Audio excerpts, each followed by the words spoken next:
এখন আমি ঢাকা বোর্ড 2023 সালের প্রশ্ন নিয়ে আলোচনা করব। এখানে উদ্দীপকে দুইটি বিক্রিয়া দেওয়া আছে। প্রথম বিক্রিয়াতে অ্যামোনিয়াম ক্লোরাইড এবং ক্যালসিয়াম অক্সাইড বিক্রিয়া করে এ গ্যাস উৎপন্ন করে এবং ক্যালসিয়াম ক্লোরাইড এবং পানি উৎপন্ন করে। এবং দ্বিতীয় বিক্রিয়াতে মিথানল ফসফরাস পেন্টাক্লোরাইডের সাথে বিক্রিয়া করে ক্লোরোমিথেন এবং ফসফরাস অক্সিক্লোরাইড এবং বি গ্যাস উৎপন্ন করে। এবং এখানে একটি চিত্র দেওয়া আছে। 70 সেন্টিমিটার দীর্ঘ একটি কাঁচ নলের এক প্রান্তে এ গ্যাস এবং অন্য প্রান্তে বি গ্যাস প্রবেশ করানো আছে। গ নং প্রশ্নে লেখা আছে উদ্দীপকের গ্যাসদ্বয় পরস্পর কত দূরত্বে মিলিত হবে। এখন আমি গ নং প্রশ্নের সমাধান করব। এখানে গ নং প্রশ্নে উদ্দীপকের গ্যাসদ্বয় পরস্পর কত দূরত্বে মিলিত হবে সেটি নির্ণয় করতে বলা হয়েছে। উদ্দীপকের কাঁচ নলের এক প্রান্তে এ গ্যাস এবং অন্য প্রান্তে বি গ্যাস প্রবেশ করানো আছে, কিন্তু এখানে এ গ্যাসটি কোন গ্যাস হবে এটি নির্দিষ্টভাবে দেওয়া নেই। এই এ গ্যাসের মানটিকে আমাদের 1 নং বিক্রিয়া থেকে বের করতে হবে। একইভাবে উদ্দীপকের চিত্রে বি গ্যাসটি কোন গ্যাস হবে এটি নির্দিষ্টভাবে দেওয়া নেই। এটি আমাদেরকে উদ্দীপকের 2 নং বিক্রিয়া থেকে নির্ণয় করতে হবে। সুতরাং প্রথমে আমরা 1 নং বিক্রিয়া হতে এ গ্যাসের নাম নির্ণয় করব, একইভাবে 2 নং বিক্রিয়া হতে বি গ্যাসের নাম নির্ণয় করব। গ নং প্রশ্নের উত্তর। উদ্দীপকের প্রথম বিক্রিয়া অনুসারে অ্যামোনিয়াম ক্লোরাইড এবং ক্যালসিয়াম অক্সাইড বিক্রিয়া করে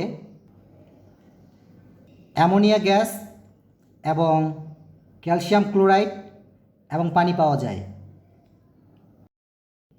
এবং উদ্দীপকের 2 নং বিক্রিয়াতে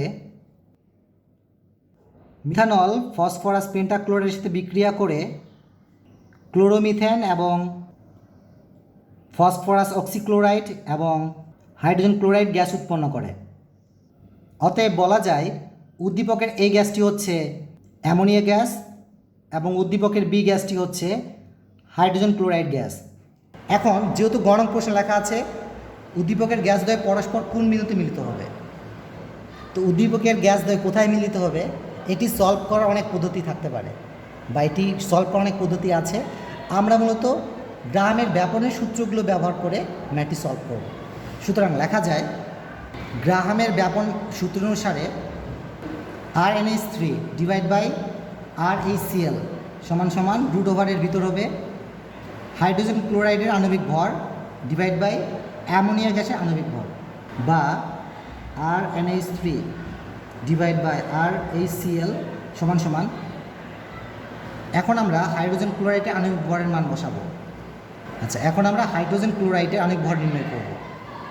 HCl হাইড্রোজেনের ভর হচ্ছে 1 এবং এখানে একটি হাইড্রোজেন পরমাণু রয়েছে, এখানে 1 দিব, প্লাস ক্লোরিনের আণবিক ভরের মান 35.5 এবং এটিকে হিসাব করলে পাওয়া যায় 1 প্লাস 35.5 সমান সমান 36.5।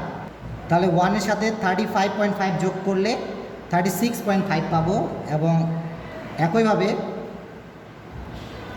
অ্যামোনিয়ার আণবিক ভর হিসাব করব। সুতরাং এখানে নাইট্রোজেনের ভর হচ্ছে 14, মানে 14 মাল্টিপ্লাই একটি নাইট্রোজেন পরমাণু রয়েছে, এই জন্য এখানে 1 দিব, প্লাস হাইড্রোজেনের ভর হচ্ছে 1, এখানে 3টি রয়েছে তাই 3 দিব মাল্টিপ্লাই সমান সমান 14 প্লাস 3, এটাকে হিসাব করলে পাওয়া যায় 17 গ্রাম। সুতরাং হাইড্রোজেন ক্লোরাইডের অনেক ভরের মান পেয়েছি 36.5, কাজে এখানে আমরা 36.5 দিব এবং নিচে অ্যামোনিয়া গ্যাসে অনেক ভরের মান দেবো যা 17,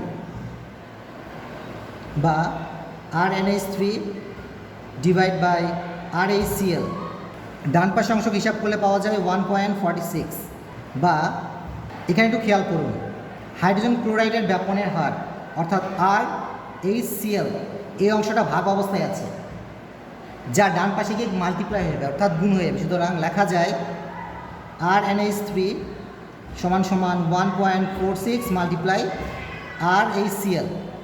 এখানে খেয়াল করুন হাইড্রোজেন ক্লোরাইডের ব্যাপনের হারের উপর অ্যামোনিয়া গ্যাসের ব্যাপনের হার নির্ভর করে, কাজেই ধরি হাইড্রোজেন ক্লোরাইড গ্যাসের অধিকাংশ দূরত্ব সমান সমান x সেন্টিমিটার।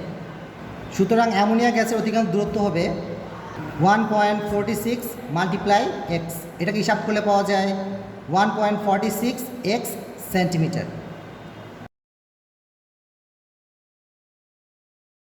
এই চিত্রটি একটু খেয়াল করুন, এই চিত্রের বাম পাশের অংশটি হচ্ছে এ গ্যাসের প্রান্ত, এবং এখানে এ গ্যাস সমান সমান পেয়েছি অ্যামোনিয়া গ্যাস, এবং ডান পাশের প্রান্তটি হচ্ছে বি প্রান্ত, এবং বি গ্যাসের বদলে পেয়েছি হাইড্রোজেন ক্লোরাইড গ্যাস। এখন কল্পনা করি যে হাইড্রোজেন গ্যাসটি ঠিক এই জায়গায় এসে মিলিত হয়। সুতরাং হাইড্রোজেন গ্যাসটি এক্স সেন্টিমিটার দূরত্ব অতিক্রম করে। অপরদিকে এখানে আমরা অ্যামোনিয়া গ্যাসের অতিক্রান্ত দূরত্ব পেয়েছি 1.46 এক্স সেন্টিমিটার। কাজেই এখানে আমরা ধরে নিব যে অ্যামোনিয়া গ্যাসটি এখান থেকে, অর্থাৎ এই প্রান্ত থেকে ডান দিকে যায় এবং 1.46 এক্স সেন্টিমিটার দূরত্ব অতিক্রম করে। অর্থাৎ hydrogen chloride gas x centimetre দূরত্ব অতিক্রম করে এই জায়গায় আসে। একইভাবে অ্যামোনিয়া গ্যাস 1.46 এক্স সেন্টিমিটার দূরত্ব অতিক্রম করে এই বিন্দুতে হাইড্রোজেন ক্লোরাইড গ্যাসের সাথে মিলিত হয়। এবং উদ্দীপকের চিত্রের তথ্যে দেওয়া আছে এই কাস্টনলটি প্রায় 70 সেন্টিমিটার লম্বা বা দীর্ঘ।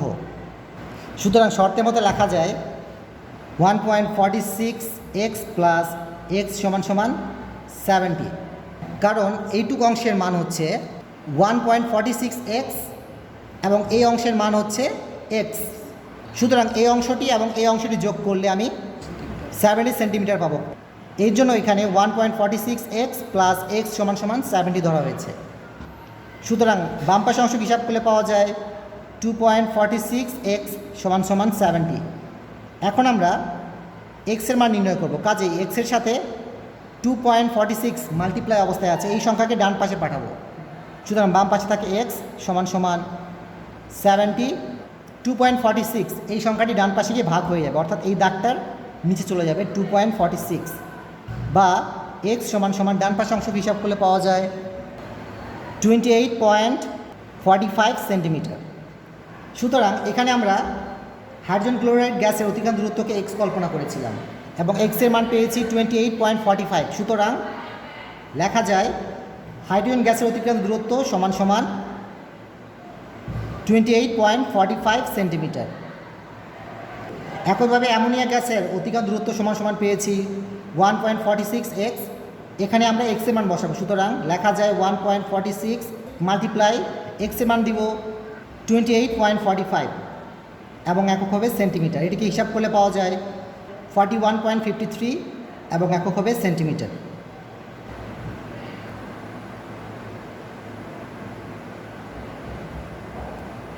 এখানে চিত্রটি একটু আবার খেয়াল করুন।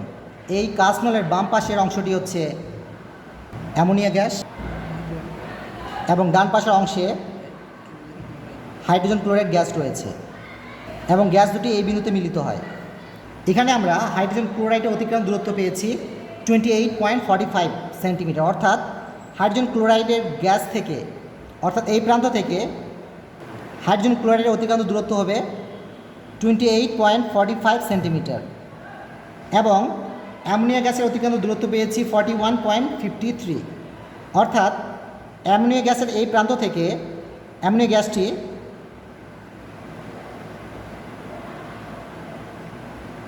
41.53 সেন্টিমিটার দূরত্ব অতিক্রম করে হাইড্রোজেন ক্লোরাইড গ্যাসের সাথে মিলিত হয়। সুতরাং উত্তর হিসেবে লেখা যায় অ্যামোনিয়া গ্যাস 41.53 সেন্টিমিটার দূরত্ব অতিক্রম করে হাইড্রোজেন ক্লোরাইড গ্যাসের সাথে মিলিত হয়।